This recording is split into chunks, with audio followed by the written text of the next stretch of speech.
Very good morning, students. So today we will learn about types of sentences.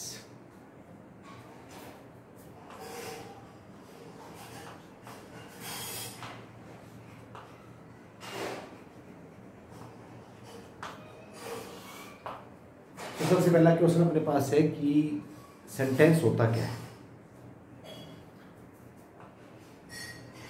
Sentence is a group of words. Group of words. For example, sky, the blue is. अभी ये group of words तो है, लेकिन क्या ये meaningful है? नहीं है ना। मीनिंगफुल नहीं है तो एक दूसरा ग्रुप ऑफ वर्ड्स होना चाहिए। और क्या होना चाहिए?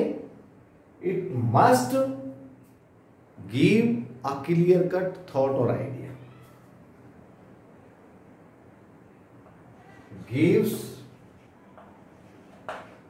अ क्लियर आइडिया और थॉट।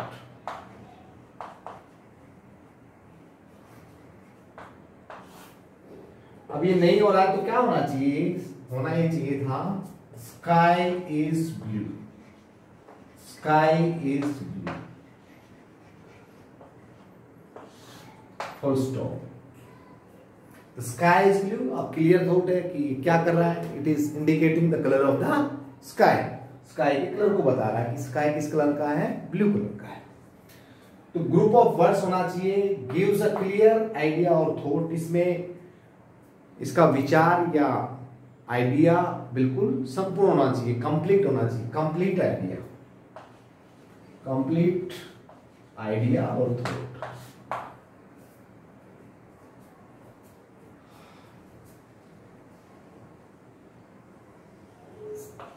सेंटेंस के मेजरली टू पार्ट्स होते हैं। पहला पार्ट होता है सब्जेक्ट, जैसा इसमें है द स्काई। स्काई क्या है? आपका सब्जेक्ट है।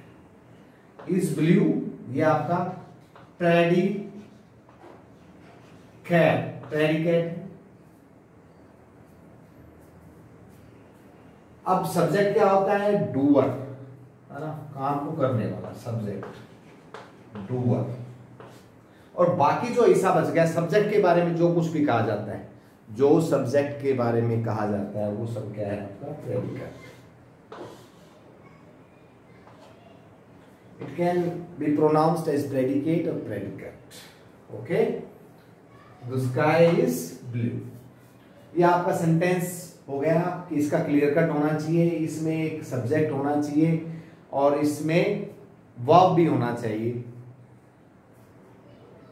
सब्जेक्ट और वर्ब होना चाहिए। कभी कभी सब्जेक्ट नहीं होता है, वो इम्प्लाइड होता है, वो समझा जाता है, अंडरस्टूड होता है। जैसे गो देयर, इसमें हमेशा ही यू आपका सब्जेक्ट है, जो बोला नहीं जाता है, लिखा नहीं जाता है, but that is understood. Go there, तो इसमें क्या है? यू सब्जेक्ट है, लेकिन वो कभी लिखा भी नहीं जाता और कभी बोला भी नहीं जाता है। दैट इज अंडरस्टूड, वो समझा जाता है।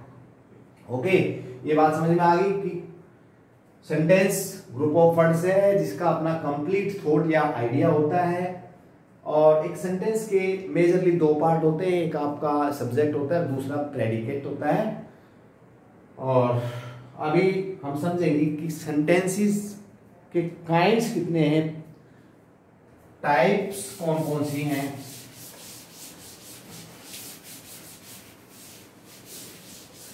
फर्स्ट टाइप अपने पास है असर्टिव। असर्टिव या इसको डिक्लेरेटिव भी बोलते हैं। Declarative, it is a statement.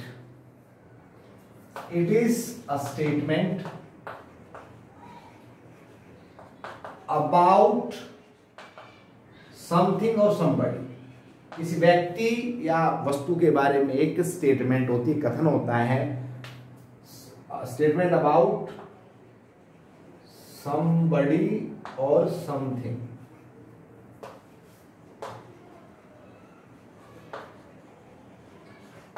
It gives information. ये उस व्यक्ति या वस्तु के बारे में हमें सूचना देता है. For example, she lives in Delhi. तो ये डिक्लेरेटिव सेंटेंस है. डिक्लेरेटिव असर्टिव दोनों का एक ही के नाम है. तो ये क्या इंफॉर्मेशन दे रहा है कि वह दिल्ली में रहती है. She lives in Delhi. वह दिल्ली में रहती है. तो ये इंफॉर्मेटरी है, इंफॉर्मेशन देता है किसी चीज के बारे में.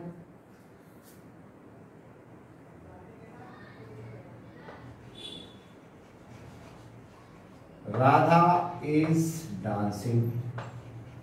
अब ये भी इंफॉर्मेशन है कि राधा नाच रही है. Radha is dancing. दूसरा आपका टाइप है इंटरोगेटिव. दूसरी टाइप है आपका इंटरोगेटिव. इंटरोगेटिव में क्या होता है? इंटरोगेटिव में क्या होता है? Interrogative asks A question. Asks a question. इस प्रकार के सेंटेंसेस में प्रश्नवाचक वाक्यों में प्रश्न पूछा जाता है. आस्क्स ए क्वेश्चन. और साइन ऑफ इंटरोगेशन लास्ट में लग जाता है इसमें. और ये WH जो क्वेश्चन वर्ड्स है, WH फैमिली, जिनको हम क्वेश्चन वर्ड्स बोलते हैं, WH फैमिली वर्ड्स और क्वेश्चन वर्ड्स. क्वेश्चन वर्ड्स जिसमें आपके व्हेन, हाउ, वेयर, व्हाट ये सब शामिल है. और दूसरा आपकी हेल्पिंग वर्ब से भी क्वेश्चन बनता है. Helping verb is, am are, was, were, has, have, had, इन सब से भी बनता है. Shall, will. फॉर एग्जांपल देखिए, what are you doing. What are you doing. और लास्ट में तो इसमें क्वेश्चन पूछा है का तुम क्या कर रहे हो. Will you go there. इसमें भी क्वेश्चन है. विल यू गो देयर, क्या तुम आ जाओगे. तो ये आपका इंटरोगेटिव सेंटेंस है. इसके बाद आपके पास है थर्ड टाइप.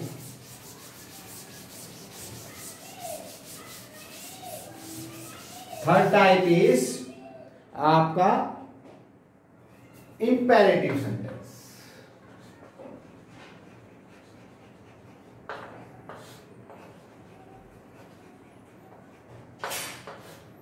इसमें क्या होता है? Command, request.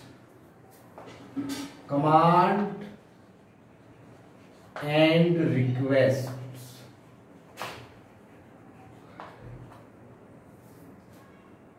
इस वाक्य में या तो आदेश दिया जाता है इस प्रकार इंपेरेटिव वाक्य में, या कोई रिक्वेस्ट की जाती है. For example, sit here. यहां बैठ जाओ. Please give me a cup of water. Cup of T. Okay. ये आपका इंपेरेटिव. इसमें या तो आदेश दिया जाता है, किसी से रिक्वेस्ट की जाती है. और लास्ट टाइप है आपकी जिसको बोलते हैं exclamatory. Exclamatory sentence. Exclamatory, it expresses strong feelings, strong emotions or feelings. Strong emotions और feelings को express किया जाता है exclamatory sentence के माध्यम से. और ये exclamatory sign के साथ इसका end होता है. It ends with sign of exclamation. Hindi में बोलते हैं इनको विस्मयादि बोधक वाक्य. For example,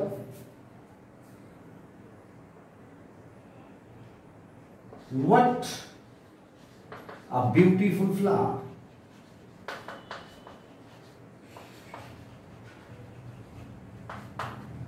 Wow, we have one.